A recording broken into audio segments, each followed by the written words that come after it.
ایک بزرگ تھے تو وہ کنویں پہ پانی بھرنے گئے تو ایک خاتون بھی مٹکے میں پانی بھر کے جانے لگی تو تھوڑا کیچڑ تھا، وہل تھا، تو ان کی نظر پڑی تو انہوں نے کہا کہ ذرا دھیان سے پاؤں نہ پھسل جائے. تو اس خاتون نے گھڑا رکھ دیا اور اس عالم سے مخاطب ہو کے کہنے لگی کہ میں اگر پھسل جاؤں گی تو کیا ہوگا، گھڑا ٹوٹ جائے گا، 2 آنے کا بازار سے اور لے آؤں گی، لیکن حضرت اگر آپ پھسل گئے تو کچھ نہیں بچے گا. عالم کا پھسلنا، عالم کا پھسلنا، ایک جہان کا پھسلنا ہے. حضرت عمر رضی اللہ تعالیٰ عنہ نے فرمایا 3 چیزیں اسلام کی عمارت کو ڈھا دیتی. پہلی چیز ذلت العالم، عالم کا پھسل جانا. جب عالم پھسلتا ہے تو معاشرہ پھسلتا ہے. عبداللہ بن معتز نے کہا کہ عالم کے پھسلنے کی مثال کشتی کے اندر ٹوٹ پیدا ہو جانا، انکسار پیدا ہو جانا، سوراخ ہو جانا ہے. چونکہ کشتی کے اندر جب سوراخ ہوتا ہے تو پھر کشتی بھی ڈوبتی ہے اور کشتی کے اوپر جو بیٹھے ہوئے ہوتے ہیں وہ بھی ڈوب جاتے ہیں. تو عالم جب خراب ہوتا ہے تو وہ خود بھی برباد ہوتا ہے اور اس کے ساتھ جڑے ہوئے سینکڑوں ہیں، ہزاروں ہیں یا لاکھوں ہیں، وہ بھی برباد ہو جاتے ہیں. دوسری چیز وجدال المنافق بالکتاب، اور منافق شخص کا کتاب اللہ کو لے کے جھگڑے شروع کر دینا. منافقین جن کے اندر نفاق بھرا ہوا ہے وہ مفسر بن جائیں، وہ قرآن لے کے بیٹھ جائیں اور لوگ ان کے فالوور بن جائیں اور وہ لوگوں کو گمراہ کر رہے ہو. جب کسی قوم کے اندر منافق منبر و محراب کے مالک بن جاتے ہیں اور وہ قرآن سے لے کر مجادلے کر رہے ہوتے ہیں تو قومیں برباد ہو جاتی. اور آج آپ دیکھ لیں، آج سوشل میڈیا کے اوپر ایسے مکروہ لوگ بیٹھے ہوئے ہیں جو قوموں کے اندر بگاڑ اور تفریق کی بدکاری میں کوئی کسر نہیں چھوڑ رہے اور قومیں برباد ہو رہی ہیں. اللہ تعالیٰ نے قرآن مجید میں فرمایا لوگوں میں سے کچھ ایسے لوگ بھی ہیں کہ جن کی باتیں ایسی ہیں کہ تمہارے دل کو لگیں کہ واہ واہ کیا بات کر رہا ہے، لیکن وہ الد الخصام ہیں، وہ انتہائی لوگوں کے اندر فساد برپا کرنے والے، لوگوں کے اندر شر پیدا کرنے والے. فرمایا تم ایسے لوگ دیکھو گے قرب قیامت میں کہ وہ پچھلے گزرے ہوئے لوگوں پر لعنت کریں گے. وہ کہیں گے جو دین ہمیں سمجھ آیا ہے وہی دین ہے. ماضی کے اندر بڑے بڑے محدث، فقیہ اور بڑے بڑے بزرگ، وہ کہیں گے ان کو کیا پتا تھا، دین کی تو سمجھ ہی ہمیں آئی. اور آج ہم دیکھتے ہیں کہ لوگ کہہ رہے ہیں کہ ہمارے جیسا تو کوئی زمانے میں ہے ہی نہیں، دین کا تو فہم ہی ہمیں ملا ہے. ماضی میں تو سارے لچھے بیچتے تھے، انہیں کیا پتا تھا دین کیا ہے. اور بزرگوں کی پگڑیاں اچھالی جانے لگی. تو کہا کہ دوسری چیز جو اسلام کو گرا دے گی وہ جدال المنافق بالکتاب، منافق کے ہاتھوں میں کتابیں آ جائیں گی اور وہ کتاب اللہ کو لے کر کے قرآن پڑھ کے، حدیث پڑھ کے لوگوں کو گمراہ کر رہے ہوں گے. تیسری چیز وہ حکم الائمۃ المدلین، ان لوگوں کے ہاتھ کے اندر اقتدار آ جائے گا، ان لوگوں کے ہاتھ کے اندر قوت نافذہ آ جائے گی جو خود بھی گمراہ ہوں گے اور لوگوں کو بھی گمراہ کریں گے.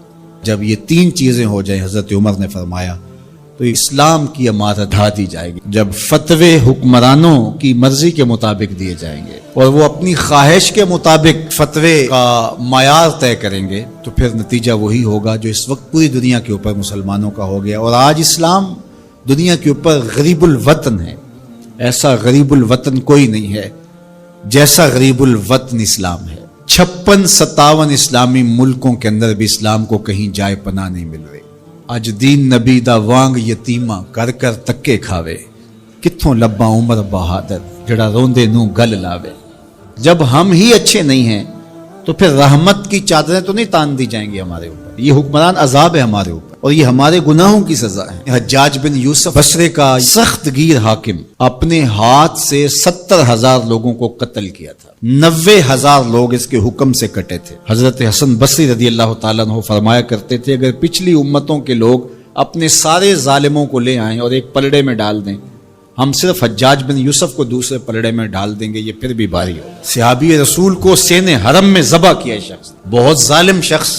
تو کسی نے جرت کی، جرت کرنے والے ہر دور میں ہوتے ہیں، اور کہا کہ تو نے حضرت عمر کا زمانہ دیکھا ہوا ہے، اگر تو بچہ تھا اس وقت، ان جیسا انداز حکمرانی کیوں اختیار نہیں کرتا، اتنا بڑا ظالم کیوں ہو گیا تو حجاج بن یوسف نے جو جواب دیا وہ 2 لفظوں میں تھا. اس نے کہا تبازروا اتعمر لکم، تم ابو ذر بن جاؤ میں عمر بن جاتا. جب عوام اچھی نہیں ہوگی تو پھر یہی اوپر ہوگا. جب میں کہتا ہوں الہی میرے احوال دیکھ، حکم ہوتا ہے اپنا نامہ اعمال. اور ایک روایت میں اعمالکم امالکم، تمہارے اعمال ہی تمہارے امال ہیں، جس طرح کے عمل ہوں گے اس طرح تمہارے اوپر مسلط کر دیے جائیں گے. بندہ سمجھتا ہے کہ یہ آ جائے گا تو شاید یہ اچھا ہوگا، یہ آئے گا تو شاید یہ اچھا ہوگا.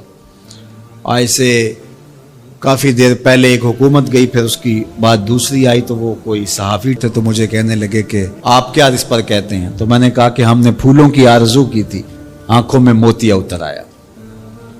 تو یہی ہوتا ہے، جب تک ہم خود اپنے آپ کو صحیح نہیں کرنا چاہیں گے اتنی دیر تک کچھ بھی نہیں ہوگا. اور دوسری طرف یہ جو نظام ہے اس وقت ہمارے اوپر مسلط، ہم وا دل نخواستہ قبول کیے ہوئے ہیں، اور یہ مشق تھی کہ چلو اس کے ذریعے سے کوئی بہتری کا راستہ نکلے، لیکن 70 سال سے وہ کولو کے بیل کی طرح وہی مشق ہو رہی ہے.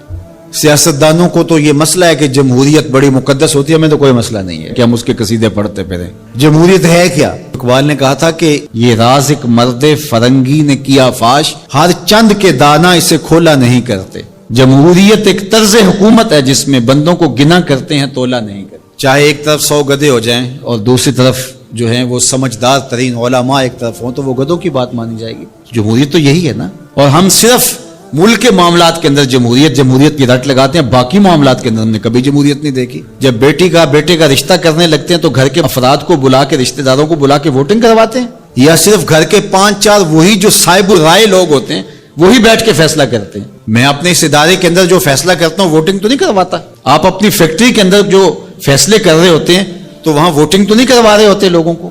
آپ جو بھی معاملات زندگی کے چلا رہے ہیں، رشتے کرتے ہیں بچوں کے، فیصلے کرتے ہیں، کوئی چیز خریدنی ہے، کوئی چیز بیچنی ہے، اس شعبے کے ماہرین کو بلا کے رائے لیتے ہیں، سمجھدار لوگوں کو بٹھا کر کے. اس وقت آپ کی کچن کیبنٹ بھی ہوتی ہے، سب کچھ ہوتا ہے اس وقت. اور یہ ملک اس قدر بے توقیر ہے کہ یہاں آپ اس شخص کی رائے لے رہے ہو کہ جو بریانی کی پلیٹ کے اوپر بک رہا ہے، اور آپ کہہ رہے ہیں کہ اس ووٹ کو بھی عزت ہونی چاہیے، اس کو بھی وقار ہونا چاہیے. کیا بات ہوئی آپ کی؟ ہماری تقدیر اگر بدل سکتا ہے تو وہ نظام محمد صلی اللہ علیہ وسلم بدل سکتا ہے. نظام خلافت ہماری تقدیر بدل سکتا ہے. ہم مشق کرتے رہیں، جو بھی کرتے رہیں، کچھ نہیں ہونے والا. ماضی میں کتنی حکومتیں آئیں، بدلی، اب ایک حکومت آئی، اب یہ بھی شاید جانے والی ہے، قصہ تمام ہونے والا ہے. پھر اس کے بعد کیا ہوگا؟ یہاں ایجنسیوں کے لوگ بھی موجود ہیں. میں میسج دیتا ہوں، کوئی ملک کے اندر سے سنجیدہ لوگوں کو اکٹھا کرے. 22 کروڑ کی عوام میں سے کوئی 100 آدمی بھی نہیں ملے گا جو دیانتدار بھی ہو، خیرخواہ بھی ہو اس ملک کا، اور باصلاحیت بھی ہو. ان لوگوں کو بٹھائیں اور کوئی 10-15 سال کے لیے ان کے سپرد کریں ملک، کوئی معاملے سیدھے کریں. غریب کے لیے تو زندگی اتنی تنگ ہو گئی ہے کہ خودکشی منع ہے شریعت میں، ورنہ لوگ خودکشی کر لیں. یہ حالات اگر یورپ میں ہوں، دیگر ممالک میں ہوں، تو وہ تو اجتماعی خودکشیاں کریں. یا ہمارا مذہب ہمیں روک رہا ہے اور ہم برداشت کر رہے ہیں اور صبر کر رہے ہیں. ہمارے مذہب نے ہمیں صبر کی تلقین کی ہے. ورنہ آپ گھر سے نکلتے ہیں، کوڑے کے ڈھیر پڑے ہوئے ہیں جگہ جگہ. لوگوں کے رویے کتنے کھردرے ہو گئے. رشتہ داریوں کے اندر باہمی الجھنیں، لڑائیاں، شر فساد، ایک دوسرے کی ٹانگیں کھینچنا. گلیوں بازاروں سے لے کر کے آپ اوپر کی سطح تک چلے جائیں، یہ معاشرہ نہیں رہا. یہ بے ہنگم ہجوم ہے، یہ وحشیوں کا ایک طبیلہ بن گیا ہے. انسانیت نام کی چیزیں تقریباً رخصت ہو چکی ہیں. یہ زندگی گزاری نہیں جا رہی، زندگی گھسیٹی جا رہی ہے. ہم اپنی لاشیں گھسیٹ رہے ہیں. زندگی میں طمانینت، سکون نام کی کوئی چیز ہی نہیں ہے. ہر بندہ ہاتھ ملاتے ہوئے دوسرے سے ڈر رہا ہے کہ پتہ نہیں یہ میرے ساتھ کیا کرنے والا ہے. یہ تو وحشیوں کا معاشرہ ہوتا ہے، انسانوں کا معاشرہ تو نہیں ہوتا. لوگ غریب سے غریب تر ہو رہے ہیں، اور چند لوگوں کے پاس دولتیں اتنی ہیں کہ ان سے شمار ہی نہیں ہو رہی. اور نفس کی کمینگی بھی ختم نہیں ہو رہی. کھا گئے لوگوں کو لوٹ کے، لوگوں کا خون چوس گئے. وہ کبھی آپ نے کوا دیکھا ہے جو بچے کے ہاتھ سے بھی روٹی چھین لیتا ہے؟ یہ ہمارے جو بچے ابھی پیدا ہونے والے ہیں ان سے بھی روٹی چھین چکے ہیں، اور آگے ان کی نسلیں ہماری آنے والی نسلوں کی روٹی چھیننے کی تیاریاں کر رہی ہیں. تو ہمیں اپنے آپ کو صحیح کرنا ہوگا. اور میں مشورہ دیتا ہوں، میری یہ باتیں ضرور پہنچائیں کہ خدا را رحم کیجئے. جو اپنے بند کمروں میں بیٹھے، انہیں نہیں پتا کہ لوگ کس طرح سسک کے زندگی گزار رہے ہیں، کیا اذیت ناک زندگی ہے لوگوں کی. تو اس لیے خدا را اس ملک پر رحم کھائیں. جن کے پاس قوت نافذہ ہے وہ ضرور اس کو استعمال کریں، اور کوئی ایسا فیصلہ کیجئے کہ جو یہ پج مردہ معاشرہ پھر سے جی اٹھے. اور وہ ایک ہی راستہ ہے، اور وہ راستہ میرے حضور کا دیا ہوا راستہ ہے. اور صحابہ پھر حضور کے در پاک کو دستک تک بھی نہیں دیتے تھے. جب حضور سے ملنا ہوتا تو آ کے دروازے پر بیٹھ کے درود پڑھتے رہتے. حضور جب خود آتے تو کوئی بات کہتے، انتظار کرتے رہتے۔ اور آقا کریم کا طریقہ بھی یہ تھا کہ جب حضور گھر تشریف لے جاتے اور حضور نے فوری پلٹ کے واپس آنا ہوتا تو حضور اپنے نالین باہر اتار دیتے۔ یہ سائن تھا اس بات کا کہ رکیے، حضور ابھی آ رہے ہیں۔ اور حضور نے اگر استراحت فرمانی ہے، ابھی نہیں آنا، تو حضور نالین سمیت چلے جاتے۔ حضور بھی خیال رکھتے تھے کہ کوئی دیر تک نہ بیٹھے، اب تشریف لے گئے ہیں، دیر کے بعد آئیں گے، کوئی کام کر لیں، کھانا کھا لیں، چلے جائیں۔ لیکن حضور نے اگر فوری پلٹ کے آنا، چند لمحوں کے لیے گئے ہیں گھر، 10 منٹ کے بعد پھر آئے، تو حضور نالین دروازے کے ساتھ ہی اتار کے چلے جاتے۔ نالین کو دیکھ کر صحابہ جان لیتے کہ ابھی حضور آئے۔ کہا اتنی دیر تک نالین دیکھتے رہو، قدموں کے نشان ڈھونڈتے رہو، مصطفیٰ جان رحمت آنے ہی والے ہیں۔ اللہ اکبر، تمہاری نظریں نبی کے نالین پہ لگی رہیں۔ امام بخاری نے ادب المفرد کے اندر صحابہ کے اس منظر کو بیان کیا ہے۔ کہتے ہیں کہ صحابہ حضور کے دروازے پہ پھر دستک نہیں دیا کرتے تھے، اور اگر کبھی ناگزیر حالت ہو جاتی، دستک دینا پڑ جاتا حضور کے دروازے پہ، تو پھر ان کا طریق کیا تھا؟ کہتے ہیں کانت تقرہ ابواب النبی بالاظافر، صحابہ اپنی انگلیوں کے ناخنوں کے ساتھ حضور کی دہلیز پہ دستک دیا کرتے تھے، ہولے ہولے حضور کی دہلیز پہ دستک دیا کرتے تھے۔ تو مولا علی قاری فرماتے ہیں کہ ناخنوں سے دستک کیوں دیتے تھے؟ اے دربن خفیفن و دکن لطیفن تعظیمن و تکریمن و تشریفن۔ یہ صرف اپنی بے تابی کا اظہار تھا کہ ہم کھڑے ہیں، یہ ادب ہے ان کا، یہ محبت ہے ان کی۔ اللہ اکبر۔ حضرت ابو ہریرہ نے ساری زندگی کمان کو بے وضوحات نہیں لگایا۔ کسی نے کہا ابو ہریرہ یہ کمان تو ہندوستان سے بن کے آئی ہے، کہا کہ اس کمان کو بھی بے وضوحات نہیں لگاؤں گا، اس لیے کہ اس کی شکل اس کمان سے ملتی ہے جو میرے حضور کے ہاتھ میں رہی، میں اس کو بھی بے وضوحات نہیں لگاؤں گا۔ یہ تھی ان کی محبت۔ ایک صحابی حضور علیہ السلام کا ایک فرمان بیان کرتے ہیں اور کہتے ہیں حضور نے ایسے انگلیاں اٹھائیں اور بتایا، اور ایک دم کہا یہ میں صرف تمہیں بتانے کے لیے کہہ رہا ہوں، ورنہ میری انگلیاں حضور کی انگلیوں سے چھوٹی ہیں۔ اللہ اکبر۔ کہا یہ جو میں نے کہا نا حضور نے یوں انگلیاں اٹھائیں، یہ میں تمہیں بتانے کے لیے، مسئلہ سمجھانے کے لیے، میری انگلیاں حضور کی انگلیوں جیسی نہیں ہیں۔ اللہ اکبر۔ حضرت عباس بن عبد المطلب سے کسی نے پوچھا کہ آپ بڑے ہیں یا حضور بڑے ہیں؟ عمر کے بارے سوال کیا، کہا سال زیادہ میں نے گزارے ہیں، بڑے حضور ہی ہیں، بڑے حضور ہی ہیں۔ یہ تھا ان کا ادب، یہ تھی ان کی محبت۔ آپ اگر مجھے پوچھیں کہ دین کیا ہے تو میں اقبال علیہ رحمہ کا لہجہ ادھار لوں گا۔ انہوں نے کہا دین سراپا سوختن اندر طلب، انتہائش عشق آغازش ادب۔ طلب محبوب میں تڑپنے کا نام دین ہے، ادب سے شروع ہوتا ہے، عشق پہ ختم ہو جاتا ہے۔ جو دین ادب سے شروع نہ ہوتا ہو اور عشق پہ ختم نہ ہوتا ہو، وہ دین ہی نہیں ہے۔ میں ان تھوڑے جملوں میں آپ کو بہت کچھ کہنا چاہ رہا ہوں۔ آپ پوچھتے رہتے ہیں، مسائل پوچھتے رہتے ہیں، میں 2 لفظوں میں آپ کو بتا رہا ہوں۔ جو بھی دین ادب سے شروع نہ ہوتا ہو، عشق پہ ختم نہ ہوتا ہو، وہ دین نہیں ہے، کوئی اور ہے۔ عشق ہی ابتدائے ذات، عشق ہی انتہائے ذات، عشق نہ ہو تو شرح دین بت کدا تصورات۔ کسان سب سے اچھے دانے سنبھال کے رکھتا ہے، جو بیج ہوتا ہے وہ سب سے بہتر ہوتا ہے، اس کو زمین میں دانہ ڈالتے ہوئے کوئی جھجک نہیں ہوتی کہ مٹی میں دانے رول رہا ہوں۔ اس لیے جھجک نہیں ہوتی کہ وہ اپنی آنکھوں سے کئی بار مشاہدہ کر چکا ہے کہ میں ایک دیتا ہوں، اللہ کئی عطا کرتا ہے، اس لیے وہ اچھے دانے زمین میں ڈالتا ہے۔ کوئی کسان ایسا تو نہیں کرتا کہ مریل بیج ڈال دے، وہ کہتا ہے ساری محنت ضائع چلی جائے گی۔ تو اسی طرح تم راہ خدا میں دو تو سب سے اچھا دو، یہ نہیں ہے کہ جو سب سے کمزور ہے وہ تم اللہ کی راہ میں دے دو۔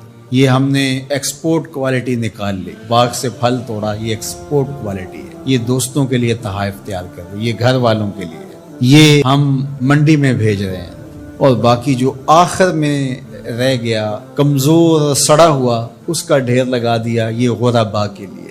اللہ تعالیٰ فرماتا ہے اگر تمہیں اس طرح کا دیا جائے تو تم اس کو قبول کرو گے؟ لستم بآخذی ہے، تم کبھی بھی اس کو قبول نہیں کرو گے۔ تو فرمایا اللہ بھی غنی ہے، اس کی راہ میں ردی کیوں دیتے ہو؟ اللہ کی راہ میں سب سے اچھا دو۔ یہ تو پکی بات ہے، جس نے اللہ کے گھر کی تعمیر کی اللہ اس کے لیے جنت میں محل بناتا ہے۔ اور یہ لازمی نہیں ہے کہ کوئی بہت بڑی جامع مسجد بنائی، بلکہ تتر کے گھونسلے کے برابر بھی اگر کسی نے مسجد بنائی، تتر کا گھونسلہ پوری اینٹ کا بھی نہیں ہوتا، آدھی اینٹ کا ہوتا ہے۔ دوسرے لفظوں میں کہیں، جس نے کسی مسجد کی تعمیر میں آدھی اینٹ دی، اللہ اس کا محل بھی جنت میں بناتا ہے۔ کتنا قریب!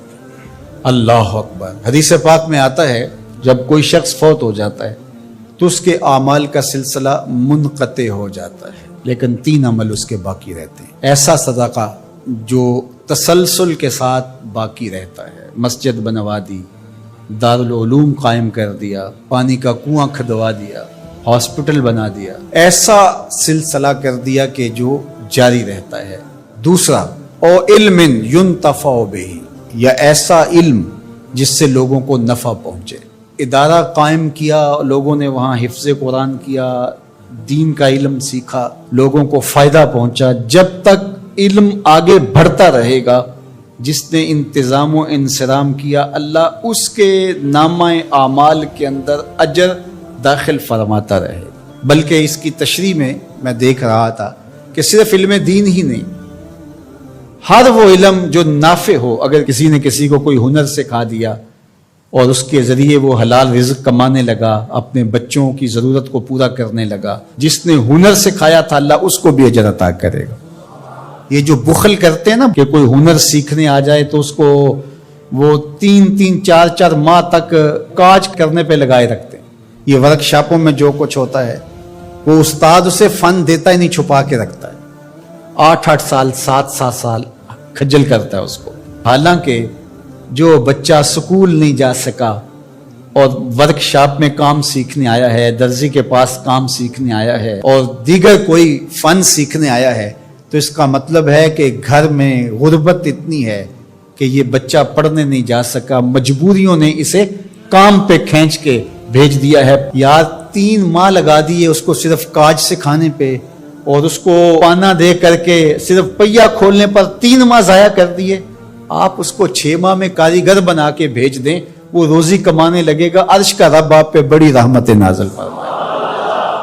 یہ کیا ہوا کہ آپ اس کو 6 سال تک اپنے پاس بٹھائے رکھتے ہیں اور 6 سال تک اس کو کام نہیں سکھاتے؟ یہ غریب گھر کا بچہ سیکھنے آیا ہے، ماں روزانہ روٹی دے کے بھیجتی ہے کہ میرا لال جلدی کام سیکھ جائے، بہنیں اس کی جوان ہو رہی ہیں، میں ان کے ہاتھ پیلے کرنے ہیں، اور اس نے کاجوں پہ لگایا ہوا ہے۔ یہ ابھی تک اس کو کچھ سکھا ہی نہیں رہا، 6 سال اس کے ضائع کر رہا۔ ذرا غور کیجئے، وہ کمائے گا، اس کی بہنوں کے ہاتھ پیلے ہوں گے، اپنے گھروں میں جائیں گی، آباد ہوں گی، اللہ اس کے رزق میں اس کے صدقے سے برکت ڈال دے گا۔ یہ کہتا ہے ٹھیک ہے، اس سے بھرپور فائدہ حاصل کر لو، اللہ پر بھی یقین رکھو، وہ تمہیں فائدہ دینے والا ہے۔ تیسری بات ارشاد فرمائی، او ولد صالح یدعو لہ، نیک اولاد جو ماں باپ کے لیے دعا کرے۔ صالح اولاد وہی ہوتی ہے جو ماں باپ کے لیے دعا کرے۔ 5 گانا نماز کی عادت رکھنے والی اولاد ماں باپ کے لیے سپیشل الگ دعا نہ بھی کرے تو دن میں کتنی مرتبہ کہے گی، ربنا اغفر لی ولوالدی، اللہ مجھے بخش دے، میرے ماں باپ کی مغفرت فرما۔ اچھی اولاد ماں باپ کے لیے نعمت ہے، اس کی آنکھوں کی بھی ٹھنڈک ہے، دل کا بھی قرار ہے، آخرت کی بھی بہار ہے۔ اللہ جل شانہ ہمیں اپنی راہ میں صدقہ کرنے کی توفیق رضانی فرمائے، خیر کی راہوں کا مسافر بنائے، اچھے لوگوں کی سنگت عطا کرے۔ آدمی بیوی کی اطاعت کرے گا لیکن ماں کی فرما برداری نہیں کرے گا، بیوی کی ڈیمانڈ پہ فوراً بھاگ کے جائے گا، لیکن ماں دوائی کا بھی کہہ رہی ہوگی تو ٹال مٹول کرتا رہے گا، کل پرسوں ہفتے گزر جائیں گے۔ ماں کے ساتھ جانا اس کو پسند نہیں ہوگا، ماں کی خدمت میں رہنا، اس کے پاس بیٹھنا اس کو پسند نہیں ہوگا۔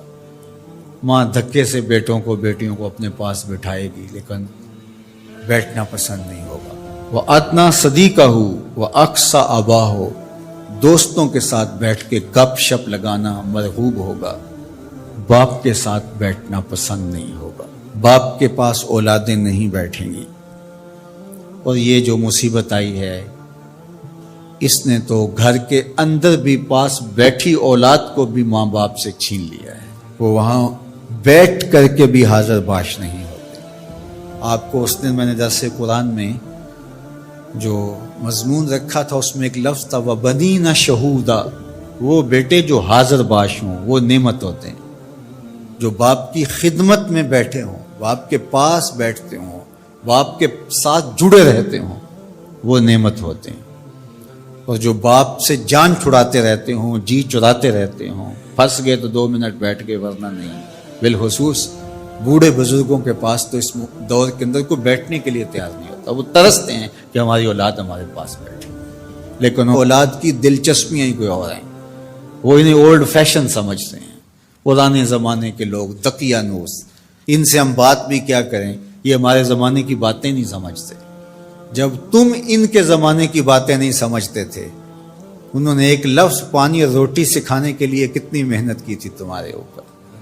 تم تو کچھ بھی نہیں سمجھتے تھے. تم تو حرف و صوت سے آشنا نہیں تھے. تم تو لفظوں سے آشنا نہیں تھے. انہوں نے کتنا وقت دیا اور ایک ایک حرف، ایک ایک لفظ، ایک ایک ہجا تمہیں بتایا. اور آج تم کہتے ہو یہ دقیانوس ہے. کہا یہ قرب قیامت کی علامت ہے کہ دوستوں کے پاس بیٹھنا مرغوب لگے گا، محبوب لگے گا. ماں باپ کی صحبت میں بیٹھنا اولاد کی تباہ میں نہیں ہوگا. وَسَادَ الْقَبِيلَةِ فَاسِقُهُمْ. اور قبیلے کا جو سردار ہے وہ فاسق و فاجر ہوگا. سرداری، قبیلے کا بڑا بننا، خاندان کا بڑا ہونا، یہ صلاحیت کی وجہ سے نہیں، تقوی کی بنیاد پر نہیں. یہ چالاکی، مکاری، فسق و فجور کی وجہ سے. اس لیے کہ جس طرح کی قوم ہوگی اس طرح کے ان کے حکمران ہوں گے. کسی نے حجاج بن یوسف سے کہا تھا کہ تو نے حضرت عمر کا دور خلافت دیکھا ہے، تو ان جیسا انداز حکومت اختیار کیوں نہیں کرتا؟ تو اس نے 2 لفظی جواب دیا، تبازروا اتعمر لکم. اس نے کہا تم ابو ذر غفاری بن جاؤ، میں عمر بن جاتا ہوں. جب رعایا ابو ذر غفاری جیسی ہوتی ہے تو حکمران عمر فاروق جیسے ہوتے ہیں. جب ہم چور ہوں گے، ہم خائن ہوں گے، ہم بدکار ہوں گے تو اوپر رحمتوں کی چھتڑیاں تو نہیں تانی جائیں گے، اوپر بھی پھر یہی کچھ ہوگا. ایک روایت میں آتا اعمالکم امالکم، تمہارے اعمال ہی تمہارے حکمران ہوں گے. فرمایا کہ وہ اس بات پہ قادر ہے کہ وہ تمہیں اوپر سے بھی عذاب دے سکتا ہے، وہ چاہے تو نیچے سے بھی عذاب دے سکتا ہے. حضرت عبداللہ ابن عباس رضی اللہ تعالیٰ عنہ فرماتے ہیں اوپر کا عذاب یہ ہے تمہارے حکمران نااہل ہوں، اور نیچے کا عذاب یہ ہے تمہاری اولاد نافرمان ہوں، اور تم ایک دوسرے سے لڑنے لگ جاؤ. ایک خاندان کے لوگ شریکہ برادری کے نام سے ہر وقت ایک دوسرے کی ٹو میں رہیں، یہ عذاب نہیں تو اور کیا ہے. ہر وقت بھائی بھائی کو نقصان پہنچانے کے چکر میں رہے، بہنیں اور بھائی آپس میں ایک دوسرے کے دشمن بنے کھڑے ہوں، ہمسایہ ایک دوسرے کی عزت کو اچھالنے کے لیے تیار کھڑا ہو. محلہ راحت کا ساما ہونا چاہیے، لیکن محلہ آپس میں ایک دوسرے کی عزت کو پامال کرنے کے لیے تلا ہوا.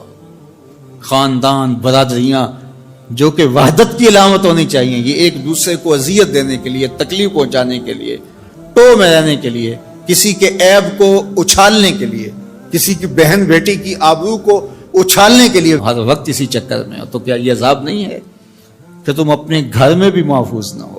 خاندانی لڑائیاں، شریکہ برادریاں، ان کی باہمی لڑائیاں، یہ فرقوں کی لڑائیاں، سیاسی جنگ و جدل، یہ کیا ہے؟ یہ اللہ کے عذاب کی ناراضگی کی صورتیں ہیں. اللہ تعالی ہمیں سچی توبہ کی توفیق دے. اے انسان تجھے کمایا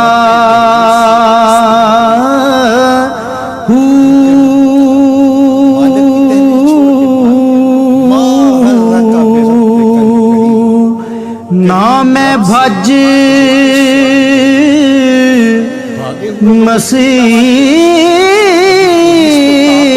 مسیتی وڑیا نا تسبا پیار کے چھلکتے ہوئے رنگ دیکھیے. جو مالک کی دہلیز چھوڑ کے باغی ہو گیا ہے، سرکش متمرد شیطان کے ہتھے چڑھ گئے، اس کو رحمتیں آواز دے کے او بھاگنے والے آ جا، تیرا رب بڑا ہی کریم ہے، تیرا رب بڑا ہی کریم ہے۔ بتا نا تجھے کس شے نے مغرور کیا؟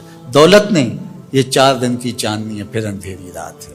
حسن نے ڈھل جائے گا، جوانی ہے ختم ہو جائے گی، اقتدار ہے آج ہے کل نہیں ہے، تو پھر کس بل بوتے پہ تو رب سے غافل ہو گیا ہے؟ آجا پلٹ کے، آنا تو پڑے گا تجھے، بھاگ تو سکتا نہیں ہے۔ اللہ اکبر، اس کی رحمتیں بندے کو آواز دے رہی ہیں۔ کلا بل تکذبون بالدین، فرمایا کیوں نہیں، بلکہ تم آخرت کی تکذیب کرتے ہو۔ جو تم دنیا کو اپنا خدا بنا بیٹھے ہو تو اس کا مطلب سیدھا سیدھا یہی ہے کہ تم آخرت کی تکذیب کرتے ہو۔ آج اثر و رسوخ سے، آج چالاکی سے، مکاری سے تم دنیا کی گرفت میں نہیں آتے، لوگوں کی نظروں میں بھی اچھے رہتے ہو، عدالتیں بھی خرید لیتے ہو اور تھانے بھی بک جاتے ہیں، آج تمہارے جرائم بھی چھپ جاتے ہیں، لیکن ایک دن ایسا آنے والا ہے جب حکم اللہ کے ہاتھ میں ہوگا، جب ترازو پورا پورا تولے گا، وہ عدالت لگے گی تو وہ عدالت 100% پورا پورا تولے گی، انصاف ہوگا، وہ انصاف کا دن آنے کا ہے۔ قبل اس سے کہ وہ وقت آئے کوئی حجت باقی نہ رہے، تمہیں اپنی آخرت کے لیے تیاری کر دینی چاہیے۔ سورہ الانفطار ہمیں بتاتی ہے کہ ہم اپنی زندگی کو منظم کریں، اپنی زندگی کو اللہ اور اس کے رسول کے بتائے ہوئے طریقے کے مطابق بسر کریں اور اپنے رب کی راہوں کے مسافر ہوں۔ جتنے بھی جرم کیے ہیں، وہ کہتا ہے میرے بندے میں کریم ہوں، آجا پلٹ کے، یہ نہیں دیکھوں گا تو نے جرم کتنے کیے، یہ دیکھوں گا تو پلٹ کے میری دہلیز پہ آ گیا ہے، تیرے پچھلے سارے گناہ معاف کر دوں گا، بلکہ معاف کیا، تیرے گناہوں کو بدل کے نیکیوں میں تبدیل کر دوں گا۔ تو آ تو صحیح میری چوکھٹ پہ ہاتھ پھیلا تو صحیح، میں کریم ہوں، تیرا رب لگتا ہوں۔ اللہ اکبر، دیکھ تیرا میرا رشتہ کتنا گوڑا ہے۔ دیکھیے ماں کا بیٹے کے ساتھ جو رشتہ ہے، دنیا کے کسی ترازو پہ اس رشتے کی پیمائش ہو سکتی ہے؟ مائیں کتنے دکھ نہیں جھیلتی، کتنی تکلیفیں گوارا نہیں کرتی، لوگوں کے گندے کپڑے دھو رہی ہوتی اپنی اولاد کا پیٹ پالنے کے لیے۔ ماں کے سینے میں یہ پیار کیوں ہے؟ آپ سب کا ایک جواب ہوگا، اس لیے کہ ماں نے اولاد کو جنم دیا ہے۔ جس ماں نے جنم دیا ہے وہ اتنا پیار کرتی ہے تو جس رب نے خلق کیا ہے وہ کتنا پیار کرتا ہے۔ تو جنم دینے والی کے پیار کا ٹھکانہ کوئی نہیں، تو جس نے دستے قدرت سے بنایا ہے، جو خالق ہے، اس کا بندے کے ساتھ کتنا پیار ہے۔ تو ماں کی گود چھوڑ کے بچہ بھاگ جائے، کتنا بھی نالائق ہو، ماں انتظار کرتی ہے، پتر آ جا، اتنی ٹھنڈی چھاؤں کہیں نہیں ملے گی۔ تو ماں چاہتی ہے بچہ جتنا بھی بڑا مجرم ہے آ جائے پلٹ کے، تو رب نہیں چاہتا کہ میرا بندہ پلٹ کے آ جائے۔ تو ماں کہتی ہے پتر آ جا، اتنی ٹھنڈی چھاؤں کہیں نہیں ملے گی۔ تو مالک کیا کہتا ہے، یا ایھا الانسان ما غرک بربک آ جا آ جا، میں بڑا ہی کریم ہوں۔ میں یہ بھی نہیں کہوں گا کہ تو نے یہ جرم کیا تھا، تو آ گیا یہ کافی ہوگا، تیرا آنا ہی میری خوشنودی کا باعث ہے کہ تو پلٹ کے آ گیا ہے۔ اللہ تعالی ہمیں سچی توبہ کی توفیق دے۔